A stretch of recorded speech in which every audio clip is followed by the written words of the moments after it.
That's fun, but we'll get started. So Helio Home, we are a home electrification company. We make it simple for homeowners to remove fossil fuels and completely electrify their home. So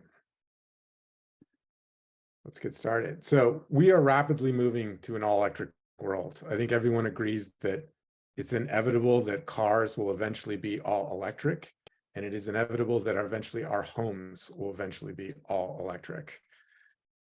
And eventually, not only will our homes be all electric, but we're shifting our homes from what we think as just nameless ratepayers at the end of electrical lines to energy assets, to actual power plants and fuel stations. What I mean by that is eventually, as we adopt EVs, 90+% of our charging will happen at home, and our homes will have solar on them, enabling them to be interactive with the grid and supply both power to the homeowner who lives in the home and back into the grid to respond to any sort of demand response or time of use rates. So as we move to this different world, homeowners want to participate and they want to move beyond solar to a fully electrified home. Data shows that the majority of homeowners want to run their life off of clean energy and that they're willing to pay more for it. And they're also looking at a very strong group of incentives that are coming down the pipe from the Inflation Reduction Act to get them there. But to get to an all electric or clean energy home powered by clean electricity is not easy. Each home is unique. It requires you to have a holistic design about how you get from where your home is today to an all electric home that thinks about what kind of installation you need, what kind of sizing of equipment do you need to replace your furnace, to replace your hot water heater? How big of a solar system do you need to power it all? What kind of battery backup do you have? All of that is unique to each specific home. To get there today, you'd have to hire 5+ contractors to get the work done. That means homeowners would be asked to become a general contractor themselves to manage these contractors as they install these electric devices in their home. And it's complicated to take advantage of the incentives. So there are, as I mentioned, around $14,000 per household from the Inflation Reduction Act. There are also 30% tax credits. There are incentives from utilities, and all that is contingent on the equipment you select and its qualification for these incentives. So all of that is really hard for a homeowner to navigate and makes it really difficult for them to do it by themselves. In addition, there's over 100 million homes in the US that would benefit from electrification. They'd be cheaper to run, they'd be more efficient, they'd be better for the environment, they'd be healthier. I think we'll probably look back in 10 years and think it's crazy that we burned fossil fuels inside our homes where we eat and sleep. And as I mentioned, they'd be ready for the future of the grid. So how do we get there? Well, Helio has built a technology platform that makes this easy for a homeowner to go all electric. So one is that we, from just an address, can model the home energy use of a home and its likelihood of benefiting from electrification. So we can understand its heating load, its electric load, and its natural gas load just from pulling in an address about that home. Once we have that data, we can then guide the homeowner through their options and the impact of each choice they make for switching. So what does it mean to swap out their furnace, their gas furnace for a heat pump? What does it mean to swap out their gas hot water heater for a heat pump hot water heater? What does it mean in terms of impact to put solar on your roof? So we can calculate what that means for a homeowner, and that enables us to provide a guided customer experience to walk them through the ability to assemble the right electric home for themselves. Also, our software platform can match, ensure, and secure equipment to meet their heating and cooling loads and meet their needs as a homeowner for comfort, but also meet the incentives. And then we can also connect the homeowner to the right financing so that they can pay for it. And finally, we don't do the work ourselves. What we do is we connect the homeowner to trade partners. We're creating a managed marketplace, and based on the scope of work of the homeowner, we can then assemble the right group of trade partners to get the work done. And finally, as I mentioned, once you have an all-electric home, you're opening up the door to interact with the grid. We're installing a number of different devices that can interact or support demand response. So that's not just solar and batteries, but that's, as I mentioned, the heat pump, because you can heat and cool your home at times of day when the rates might be different. You can heat and cool your water and take advantage of rate schedules to do that as well. And so if you can monitor and orchestrate the home, you can get value from the utility and manage that home in real time to make sure it's maximizing its benefit with the utility. So in the end, you get what from Helio is a Helio all-electric home. That means you're comfortable with insulation and air sealing. You get even temperatures throughout. You can swap out your gas furnace. Your gas stove for an induction heat pump. For an induction stove. That's showing the 42% reduction in asthma risk. You can get to net zero utility bills by putting solar on your roof, and you have less ongoing capital costs. A heat pump goes both ways. It can heat and cool your home. And so that can replace both your furnace and your AC unit. And finally, this is one of the biggest one-time changes you can make in terms of lifestyle for the environment. Many things you have to do, like changing your diet or trying to drive less or carpooling, those are daily changes or daily things you have to manage. This is a one-time change that lasts the entire life of your home. And that can mean up to 5 to 20 tons of carbon a year. So on the average, 20, 25 years in your home, that can be over 400 tons of carbon. That's probably one of the single biggest things you can do as a homeowner in your life to do your part for the environment. We've launched 18 months ago in solely the Denver market. We've already booked over 170 customers. That's over $5.3 million of business in our first 18 months. And as we mentioned, we're managing a marketplace where we're creating a fantastic customer experience on the front end and selling to customers, and then using that to have leverage over trade partners for installation. And we take about a 20% margin in that transaction. Our business model is to start here as an electrification as a service. So we can capture around 20 to 25% margin by just guiding homeowners to electrification.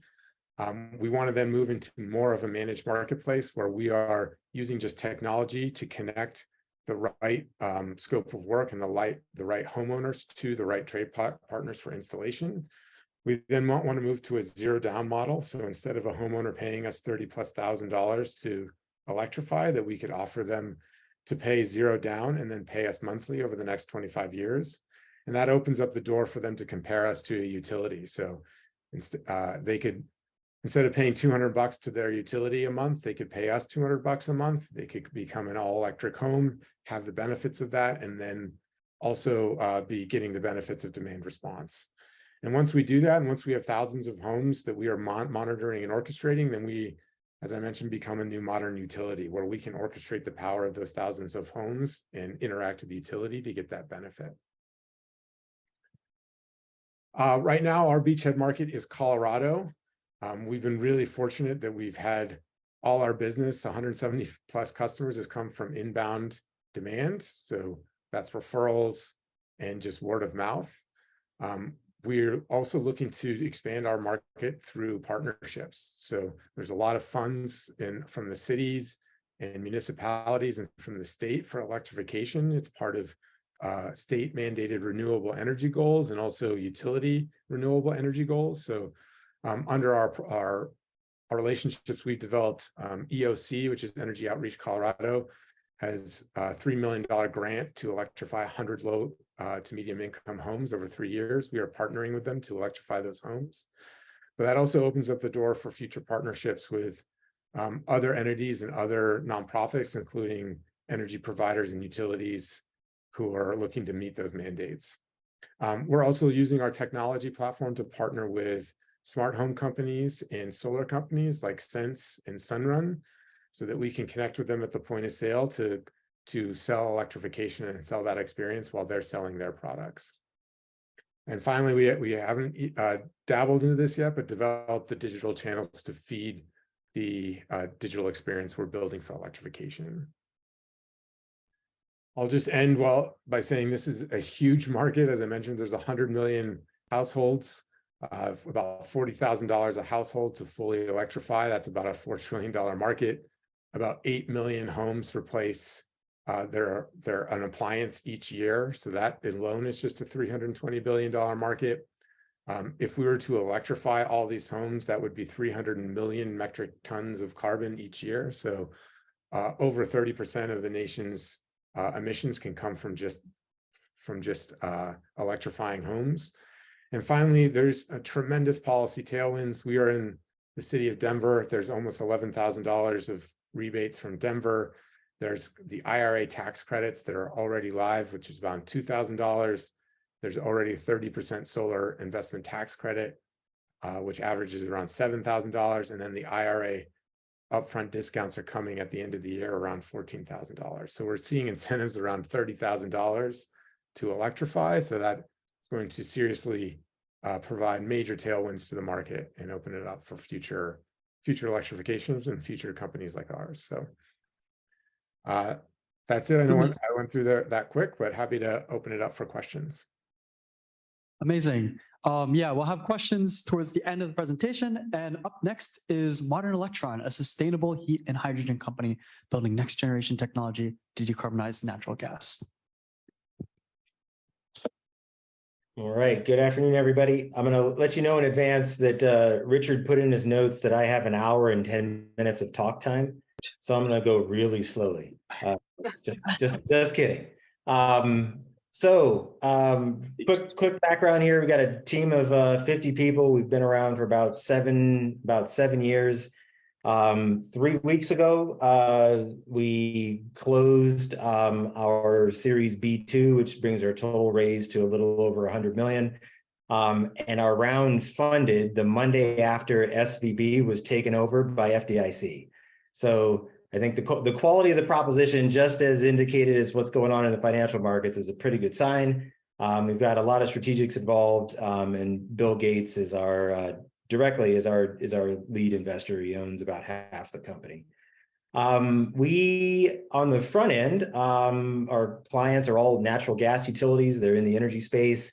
Longer term, more of those clients end up being in commercial industrial operations. I think this is a great complement to Eric's presentation, because we're tackling another side of the marketplace that really comes down to scenarios where electrification is really not an option.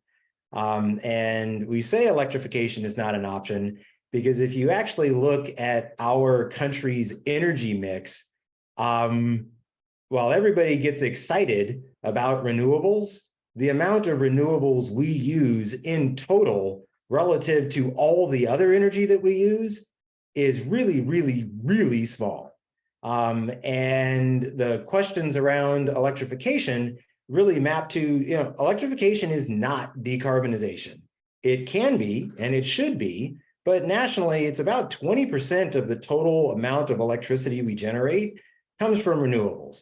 The overwhelming majority of the balance comes from hydrocarbons, which means that especially if we're trying to decarbonize rapidly in the coming years and not just 20, 30, 40 years from now, that we've got to tackle kind of the beast. And a lot of that is really in commercial and industrial operations. So this split here is a mix of how natural gas is delivered and what natural gas is delivered for nationally. And the problem we're tackling is not the residential space, but rather commercial and industrial. And if we assume that this plot is kind of like also a proxy for emissions, the CO2 reduction that we see from tackling natural gas and the decarbonization of natural gas really moves the needle. So today you've got your facility and your gas meter. And what we do is drop a box between the meter and the facility. We strip solid carbon out of the natural gas, and we put hydrogen into the line, right? In some cases, it's actually inside of the building, and others it's outside of the building, but we really don't care which side of the meter it is because the tech works the same. And what this means is that an end user, as they get more comfortable using hydrogen, they can literally turn up the hydrogen blend that they want, and they could go from 1% hydrogen, 99% natural gas, to 100% hydrogen when the time is right. So what we're delivering in turn, if you look under the hood, this is a non-electric heating process. We're not using a catalyst. It's thermally driven, which means you plug the box into the meter and you get hydrogen out without having to put hydrogen in your pipeline. So our feedstock is natural gas and our output is hydrogen. So the way this works, natural gas goes into the burner zone, and we burn it and we release CO2. CO2 comes out in the very beginning. But once the system reaches operating temperature, we inject methane into the pyrolysis reactor. We split that carbon and we split that CH4 into carbon and hydrogen. And then we take about a quarter to a third of the hydrogen that we produce. We turn off the methane that was going into the combustion zone, and we replace that with hydrogen. So in an industrial operating cycle that may be 1,000 to 2,000 hours long, in the very beginning, we'll probably burn methane for 4 or 5 hours, but the remaining 1,990 some odd hours is we're burning hydrogen with no CO2 emissions.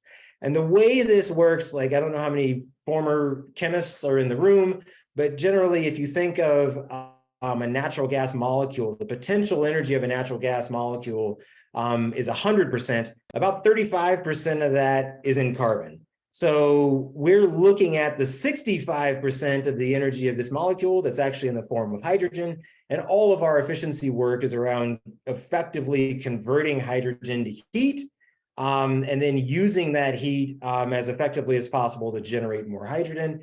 At the end of the day, this means that we can deliver hydrogen at the point of use. This is not simply production that then requires later stage delivery. This is generating clean hydrogen at the point of use, which means there's no downstream CO2, there's no downstream energy requirements.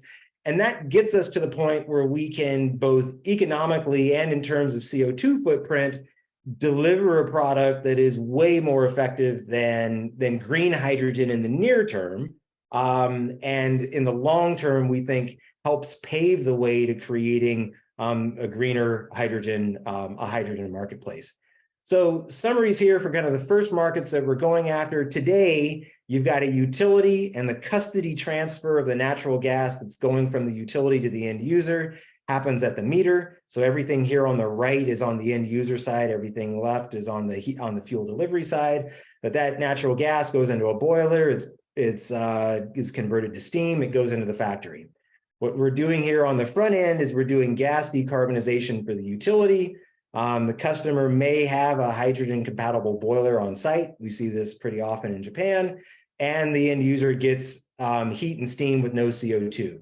What we're moving to is a model where this sits at the customer location.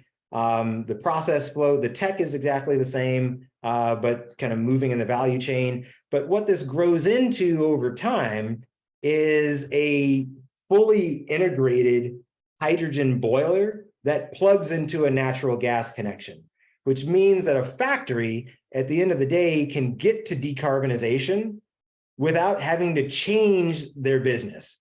And one of the big rate limiting steps today, if you're a big facility owner operator or you're running a factory, is how do I decarbonize without changing my process? How do I decarbonize with minimal impact on my business? And getting these hydrogen generation units on location and bundling them with heat generating technologies that already exist, we see as a pretty clear pathway to making that happen. Market number one is boilers, and I'm going to leave it there. Happy to answer any questions.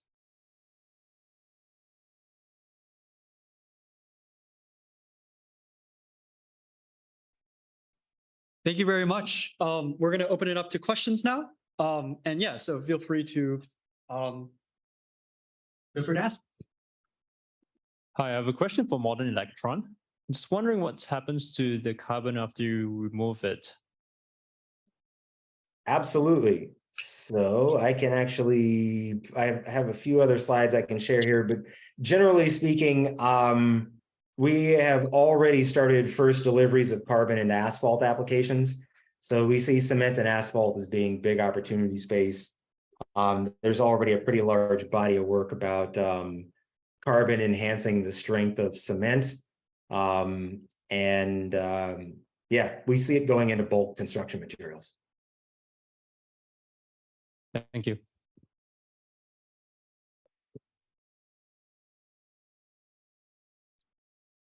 Howdy, thank you so much for your time. I actually have a question for both of you. So first off, Eric, I wanted to ask a little bit more kind of about the adoption of your platform. Particularly, you've mentioned it's really important for residential. Is there a split you have between, like, say, homeowner who actually owns their home, and then, those who are renting and things along those lines? Because, as we're seeing, a lot of people are renting more and more now, could be a shift in like how people view their homes. So is there any thought process or difference between those customers? Yeah, right now we sell directly to the homeowner who owns the home. I think in the future there are opportunities for us to sell. I don't think we could ever sell to the renter themselves, but we could sell to the owner. There's a lot of private equity companies that own thousands of rental units, rental homes, and there's incentives. It's a different sale, but there's incentives and reasons for them to do that. For example, all electric equipment lasts longer, is easier to maintain. So if you're managing a fleet of 1,000 homes, you can get significant savings just through maintenance. In addition, it's more efficient. A heat pump is often 3x to 4 times more efficient than a furnace. So that can also lead to savings. And of course, some of these companies have renewable energy goals. So being able to decarbonize their building stock could be a corporate goal of theirs as well. So it's a different sale, and one we haven't tackled yet, but one we could see playing in the future.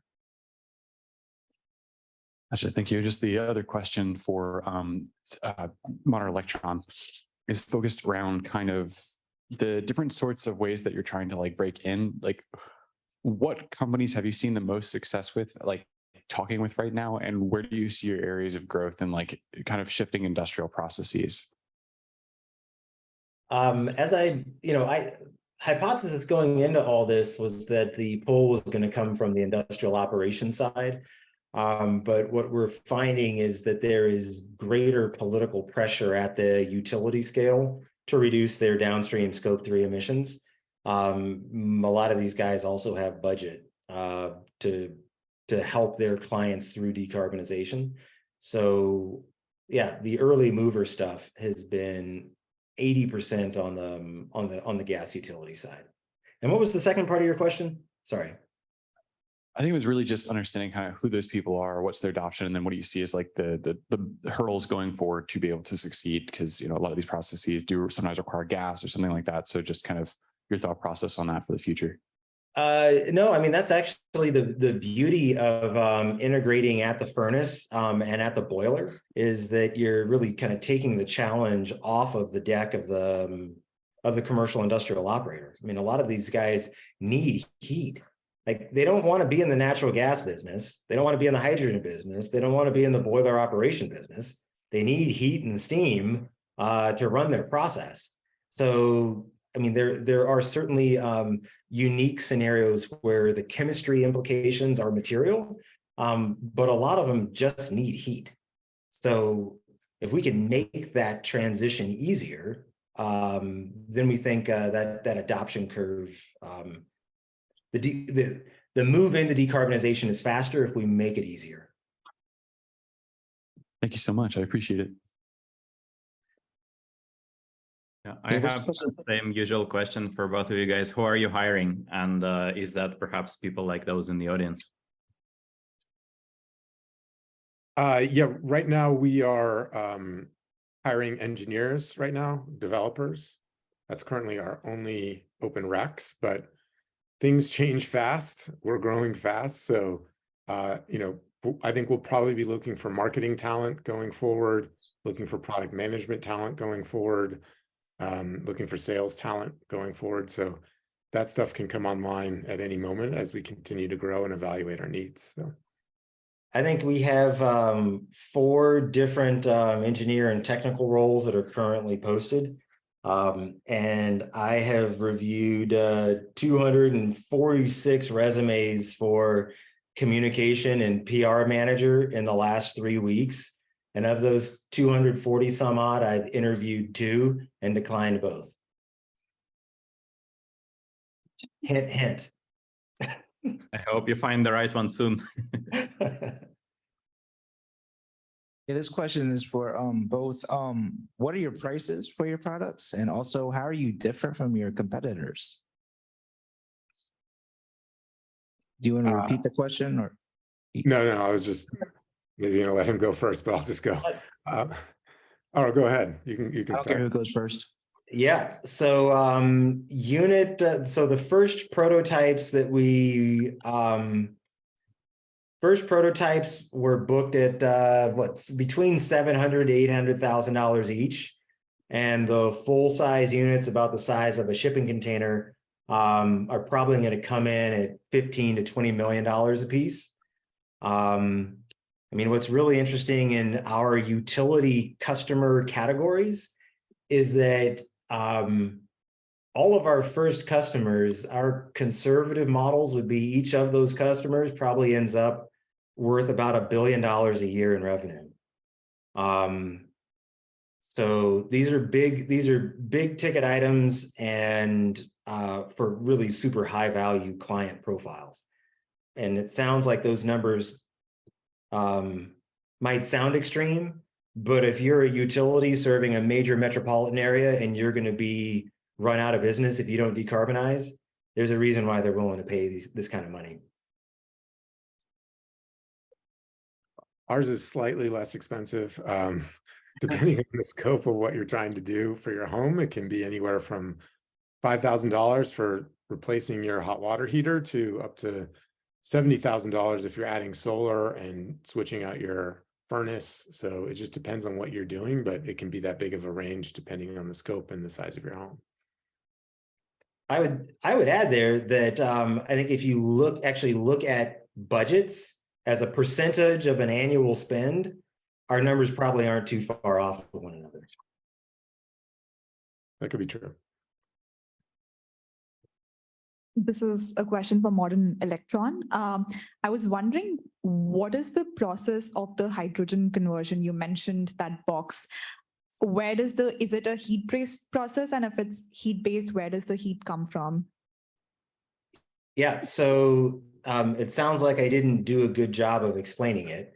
We are burning hydrogen. So to start the system, we burn natural gas, but once we get up to about 1300 C, we are producing enough hydrogen where we can take a subset of what we produce and we burn the hydrogen instead of natural gas. So we burn 1/4 to 1/3 of the hydrogen that we produce to generate the heat that we need for this thermal process. Got it. Understood. Thanks.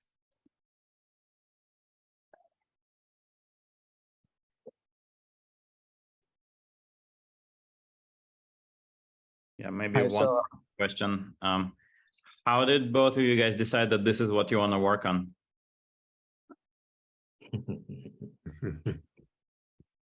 I want to see where Eric's going to go with this first. No, I mean, for me, I have always been super passionate about the environment and about climate change. And, you know, I've been in a number of different jobs, and it's important to me always to be able to connect, you know, something meaningful like this to my work. And before this, I worked at Sunrun, if you're familiar, which is a nationwide residential solar company. And there is where I got introduced to this world of energy and utilities and rooftop solar and home electrification. And that really opened my eyes to where this could go. And for me, you know, I'm a product manager by trade. So I really enjoy using technology to create unique customer experiences. And this felt like this combined all those things together, which was, you know, the environment, the, you know, energy, and then also a customer experience that doesn't exist today. So I was a banker and was bored stiff being a spreadsheet jockey, and went back to grad school and came out working for Cummins Diesel, doing a corporate strategy in their power generation division. Was the general manager of their Southern Africa operations, and really got into natural resource markets. Did a lot of power plants for mining and oil and gas operations, and really got into hydrocarbons. And when he came back stateside, went to work for a private equity group, doing turnarounds in their energy-focused portfolios. And then this Bill Gates backed group asked me to come in and lead commercialization. Thank you. All right, we'll have room for 2 more questions, one in person and one virtual. Starting with the in-person question. Hi, my question's for Eric. You mentioned a statistic at the beginning of your presentation along the lines of 50% of homeowners would be willing to pay for 30% more. It struck me as, it's just like one of those things where people say that they want to pay for more things, but then when push comes to shove, they won't. So I just wanted to ask if you wanted to elaborate if that's what you observe in practice in terms of the willingness to pay. Mm-hmm. Yeah, no, great question. So as an example, I spent 7+ years at Sunrun, and I think the first 6 of those, Sunrun emphasized savings on every sale, savings. What we realized through market research is that wasn't actually the major driver. It is what people say, but there's also so many other benefits that actually started resonating more with customers. One is control. So when people pay utility bills, they feel taken advantage of because bills go up and down every month. You guys may not have felt this there, but in Colorado, natural gas nearly doubled in January here. And that kind of volatility leads to a lot of challenges economically. So just even selling fixed rates is just much more attractive to customers. So there are a lot of other reasons to do it beyond just savings. Also, I think that people have really come a long way in the last 10, 15 years in terms of their desire to do the right thing and their desire to get off fossil fuels. And you see that in cars, right? There's EVs are starting to sell more and more, and they're still very much a premium on those. So I think there's other reasons to do it, and there's other drivers, and we're seeing that too with our early adopters who we do not emphasize savings, and we actually rarely get asked that question during the sales process. So I think Eric, makes a huge point here. And I was actually on a podcast yesterday, and we really started geeking out on Clayton Christensen's jobs theory and jobs to be done. That this assumption that the market is savings oriented really goes to, I think it sounds like a pretty perfect example of like there's stuff that's going on that's way deeper than that. And until you really understand your customer, or if you've got stakeholders, you've got an economic buyer versus your political buyer versus all the influencers, like there's a lot going on that I think at least when I went through business school, like marketing didn't talk about, because I don't think marketing was really comfortable regurgitating standardized frameworks rather than really trying to figure out what problems are your customers trying to solve. And very few people, some people are trying to save money, but very few people are trying to exclusively save money for the sake of saving money. There's other stuff going on there. Yeah, I would agree. Amazing. We have one last question from Clement Lee virtually. Is there an application at the industrial level with converting to hydrogen for cogeneration applications? Absolutely. All right, we have room for one more question. Simple. Thank you. Hi, so thank you guys so much for coming to speak. These are both really interesting topics. I'm curious, as a little selfishly, as a Wharton undergraduate who really enjoys this stuff and isn't particularly interested in going into banking or finance. Eric, you mentioned earlier that you guys are hiring mostly engineers because you're in an early stage. So how can someone who is a business undergraduate either get involved in this space or develop skills that'll actually be useful to you if the honest answer is that there isn't really a valuable anything that I can provide yet? No, there's definitely something you can provide. I think, my advice is always that, I went to business school, and when I came out of business school, I thought like, okay, now I'm going to go get a super high paying job and a great title. Right. And the truth is though, that I wanted to get into product, and I didn't have a background in that. And I also wanted to get into clean energy, and I hadn't had a background in that yet either. So I actually joined Sunrun as an account manager, making very little money. And I was promoted within 6 months into product management and started doing what I wanted to do there. And so I would just recommend that if you have an industry or a company that's really exciting to you, that you just get involved in some way. If you have something to bring to the table and you have skills, that will shine at the company, and you'll be able to, figure out where you want to go and where you can provide value right away. And yeah, I think it's true on the startup end. Yeah, there's oftentimes that engineers are the early hires and what are in most demand, and that's hard to get around. But a lot of startups are looking for, sorry, I play a lot, I like sports, but like 5-tool players, right? Like, we're just looking for someone who's willing to put a bunch of hats on and get a bunch of work done. As an example, my company, we have a kid right out of college who does, I don't even know his title, but he does about 8 different things for us every day because he's willing to do whatever we need. And that's super valuable to us. And, we've promoted him a couple of times just because we need him to put his fingers everywhere to keep the train running. So I will double down on that. The easiest way to get your foot in the door is to volunteer. No startup is going to turn away free help.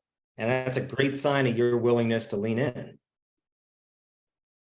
Awesome. Thank you guys so much. Hey, is there time for maybe one more question? Go for it.